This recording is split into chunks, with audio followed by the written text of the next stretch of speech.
ताल्लुक कौन रखता है किसी नाकाम से यहाँ, क्या ताल्लुक कौन रखता है किसी नाकाम से यहाँ, लेकिन मिले कामयाबी तो सारे रिश्ते बोल पड़ते हैं। मेरी खूबी पर रहता है यह सारा जहां खामोश, कि मेरी खूबी पर रहता है यह सारा जहां खामोश, मेरी कमियों पर चर्चा हो तो गूंगा भी बोल पड़ता है। नमस्कार दोस्तों, स्वागत है आप सभी का आपके अपने YouTube चैनल एजुकेशन एनालाइजर पर। तो आज हम पढ़ेंगे राजस्थान के सभी एग्जाम्स के लिए बहुत ही महत्वपूर्ण टॉपिक। जी हाँ, चाहे आप सीटी की तैयारी कर रहे हो, राजस्थान पुलिस की तैयारी कर रहे हो जिसका एग्जाम भी होने वाला है, आने वाली है विज्ञप्ति, और चाहे आप आरएस की कर रहे हो, रीट की कर रहे हो, या फिर वन रक्षक वनपाल की कर रहे हो, या फिर एलडीसी पंचायती राज की कर रहे हो, सभी एग्जाम में एक टॉपिक है जो बहुत ही महत्वपूर्ण होता है, वो आप थंबनेल में देख रहे हो, वो है राजस्थान के प्रतीक चिन्ह। जी हाँ, बहुत सारे राजस्थान के प्रतीक चिन्ह हैं, वन्य जीवों से रिलेटेड हो या और अन्य हो, उन सभी को इस अध्याय में हम पढ़ेंगे। ये पहला पार्ट है, इस पार्ट के बाद अगला पार्ट भी आएगा जिसमें मैं कंप्लीट कराऊंगा सारे राजस्थान के प्रतीक चिन्ह। तो क्लास को पूरी देखिएगा, बहुत अच्छे से मैं डिटेल वाइज आपको समझाऊंगा एक एक प्रतीक चिन्ह को। तो क्लास को पूरी जरूर देखें, और अगर आप चैनल पर न्यू हो तो चैनल को सब्सक्राइब करो और वीडियो को लाइक जरूर करो। Thank you. तो राजस्थान के प्रतीक चिन्हों में सबसे पहले हम पढ़ते हैं राज्य पशु, यानी राजस्थान का जो राज्य पशु चिंकारा है, वन्य जीव श्रेणी में राजस्थान के प्रतीक चिन्हों में आता है।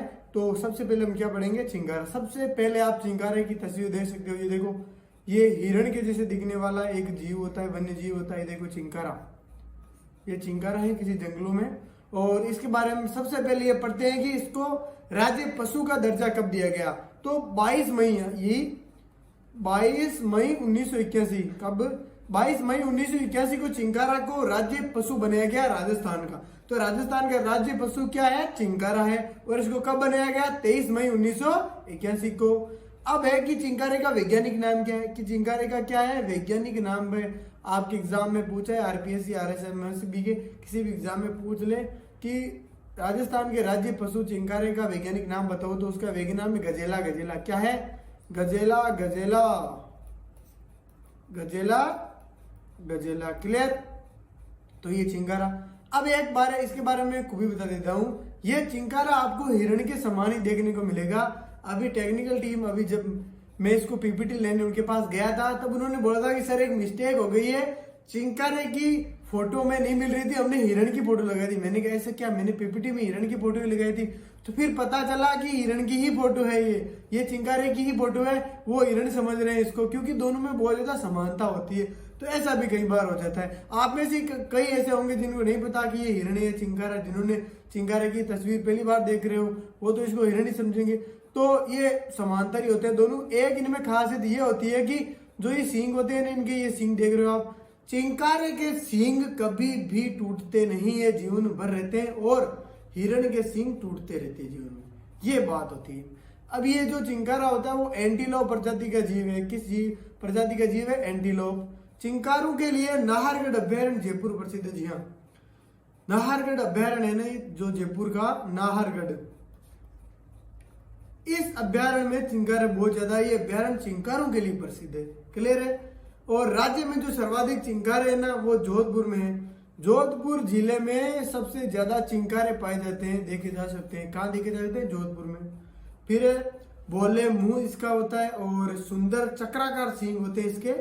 इस पशु के पेट के नीचे, यहाँ देख सकते हो, ये पेट के नीचे यहाँ पे ये व्हाइट पार्ट होता है, ये सफेद भाग होता है। श्री गंगानगर जिला है, उसका शुभंकर है। श्री गंगानगर जिले का क्या है, शुभंकर है। तो ये भी मोस्ट इंपोर्टेंट क्वेश्चन है।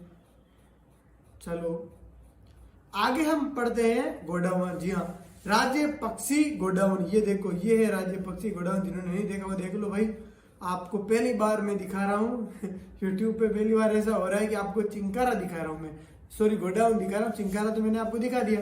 चलो, अब गोडावन कब बना राजस्थान का राज्य पक्षी, तो 21 मई 1981। जी हाँ, 21 मई 1981 को कब बना, 21 मई 1981 को। अब गोडावन का जो वैज्ञानिक नाम होता है क्रायोटिस नाइग्रिसेप्स। क्या होता है, क्रायो, थोड़ा ये याद करने में आपको कठिन हो सकता है। क्रायोटिस नाइग्रिसेप्स। क्या होता है? क्रायोटिस नाइग्रिसेप्स, क्रायोटिस नाइग्रिसेप्स, पढ़ो बार बार, क्रायोटिस नाइग्रिसेप्स, क्रायोटिस नाइग्रिसेप्स। गोडावन को अंग्रेजी में ग्रेट इंडियन मस्टर्ड कहा जाता है। क्या कहा जाता है? Great Indian mustard. किसको कहा जाता है? गोडावन को। गोडावन को स्थानीय भाषा में सोहनचिड़ी, शर्मिला पक्षी कहा जाता है। क्या कहा जाता है? सोहनचिड़ी और शर्मिला पक्षी। और गोडावन के जो अन्य उपनाम है वो भी आप देख लो, वो है सारंग, हुंकना, तुकदर, बड़ा तिल्लोर और गुदनमेर। और क्या है? गुदनमेर। आपको पता है राजस्थान में जो एक गर्दन होती है इसको क्या कहते हैं? गुदन। एक गुदन में मेल लगाएंगे, मतलब गुदन इसको कहते हैं, गर्दन को। राजस्थान में गोडावन को हाड़ौती क्षेत्र में माल मोरडी क्या कहा जाता है? माल मोरडी। पता नहीं इतना सुंदर इसलिए कहा जाता होगा, सुंदर चीज को माल राजस्थान में बोला जाता है, तो इसी प्रकार से क्या बोला जाता है? माल मोरडी। क्लियर हो जाती है बात। आगे बढ़ते हैं। राजस्थान में जो गोडावन है वो सर्वाधिक 3 क्षेत्रों में पाया जाता है। कितने क्षेत्रों में? 3 क्षेत्रों में। वो है सोर सनबारा और सोकलिया अजमेर। आप बताओ सोकलिया अजमेर में किस लोक देवता का स्थान है? बताओ आप। मरुद्यान जैसलमेर बाड़मेर। और गोडाउन के प्रजनन हेतु जोधपुर जंतुवाले प्रसिद्ध है। इसका प्रजनन कहाँ किया है? गोडाउन का जोधपुर में। 2011 में IUCN की रेड डाटा लिस्ट में इसे क्रिटिकली इंडेंजर्ड संकटग्रस्त प्रजाति माना गया है इसको।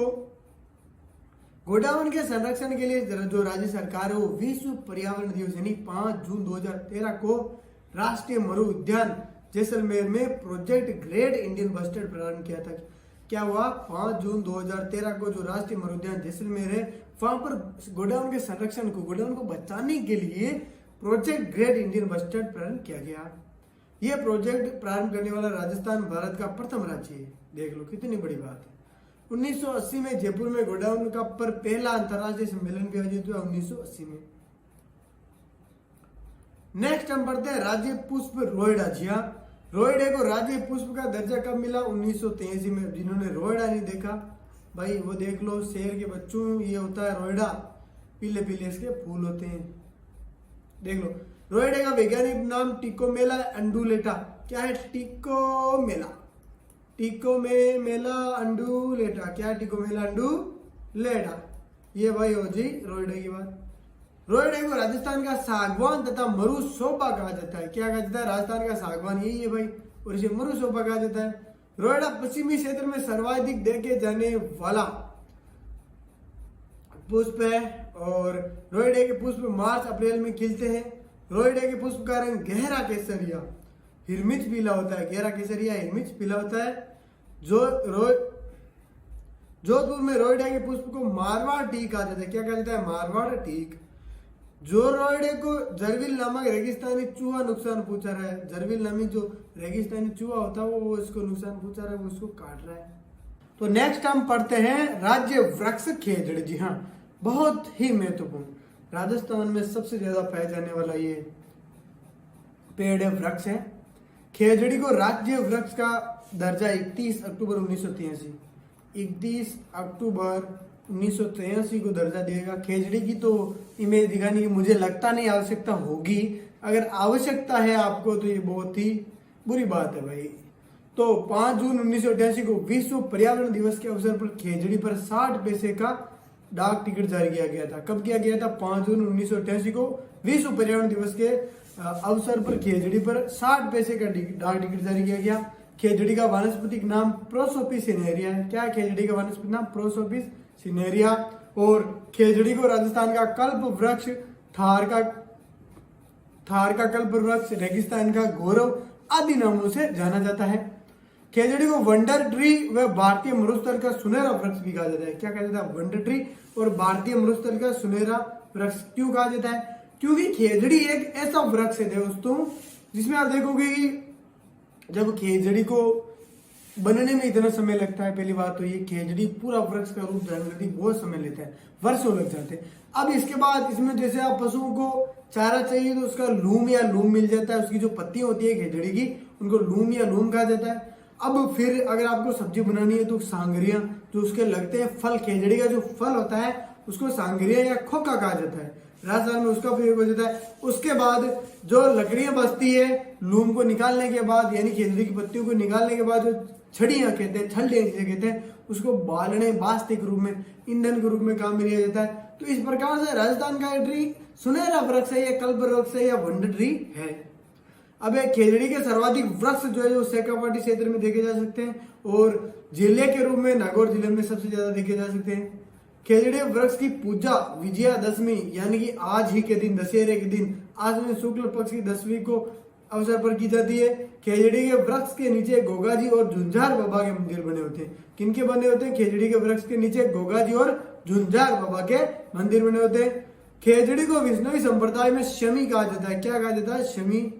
खेजड़ी की हरी पत्तियां सांगरिया, मैंने आपको बताया, फल गर्मी में जो लगते हैं कहलाती है, और इनको खोखे भी कहा जाता है जब ये सूख जाते हैं।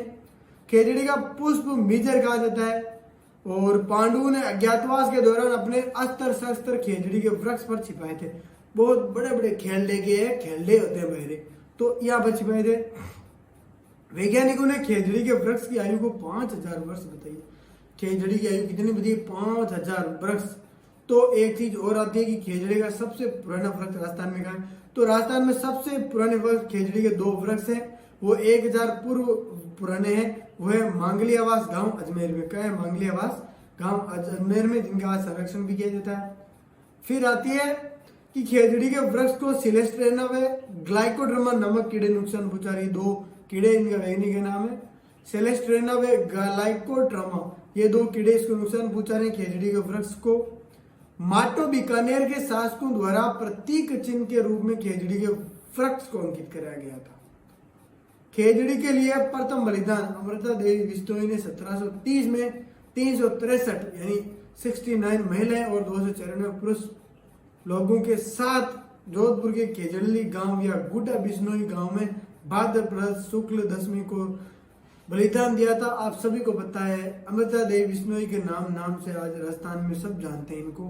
कोई भी मेरे को इनका कहानियां बताने की या उदाहरण देने की आवश्यकता ही नहीं है। तो भाद्रपद शुक्ल की 10वीं को तेजा दशमी के रूप में मनाया जाता है। भाद्रपद शुक्ल 10वीं को विश्व का एकमात्र खेजड़ी वृक्ष मेला खेजड़ी गांव में लगता है। अमृता देवी के पति का नाम राजोजी बिश्नोई था। खेजड़ी दिवस प्रत्येक वर्ष 12 सितंबर को मनाया जाता है। प्रथम खेजड़ी दिवस है वो 12 सितंबर 1978 को मनाया गया। उसके बाद प्रतिवर्ष 12 सितंबर को मनाया जाता है। वन्य जीवों के संरक्षण के लिए जाने वाला सर्वश्रेष्ठ पुरस्कार अमृता देवी वन्य जीव पुरस्कार है। कितनी इंपोर्टेंट चीज है। जो वन्य जीवों के संरक्षण के लिए जो पुरस्कार दिया जाता है राजस्थान में, वो सबसे सर्वश्रेष्ठ पुरस्कार है अमृता देवी वन्य जीव पुरस्कार। अमृता देवी वन्य जीव पुरस्कार की शुरुआत 1994 में की गई, और प्रथम पुरस्कार का नाम गंगाराम बिश्नोई दिया। प्रथम ये जो पुरस्कार दिया गया वन्य जीवों के संरक्षण के लिए, वो गंगाराम बिश्नोई जोधपुर को दिया गया। खेजड़ी आंदोलन चिपको आंदोलन का प्रेरणा स्रोत रहा है। चिपको आंदोलन उत्तराखंड के सुंदरलाल बहुगुणा के नेतृत्व में हुआ था, और तेलंगाना का राज्य वृक्ष जरमेटी है। नेक्स्ट एंड लास्ट आता है आज का इस पार्ट का राज्य खेल बास्केटबॉल। जी हाँ, बास्केटबॉल आपको पता है राजस्थान का राज्य खेल है, और बास्केटबॉल को राज्य खेल का दर्जा 1948 में ही दे दिया गया था। कब दिया गया था? 1948 में। बास्केटबॉल में कुल खिलाड़ियों की संख्या कितनी होती है? 5 नॉर्मली। और बास्केटबॉल अकेडमी का है जैसलमेर में है। कहाँ पर है? जैसलमेर में। तो ये था आज का पार्ट। आज का पार्ट ये था, इसमें मैंने आपको जैसे डिटेल वाइज बताया राजस्थान के जो भी खेल थे, जो भी वन्य राजस्थान के प्रतीक चिन्ह थे, वन्य जीव प्रतीक चिन्ह, खेल प्रतीक चिन्ह, सब बताया इस अध्याय में। अगले अध्याय में और डिटेल से पढ़ेंगे। तो तब तक के लिए धन्यवाद। वीडियो को लाइक और चैनल को सब्सक्राइब जरूर करें। जय हिंद।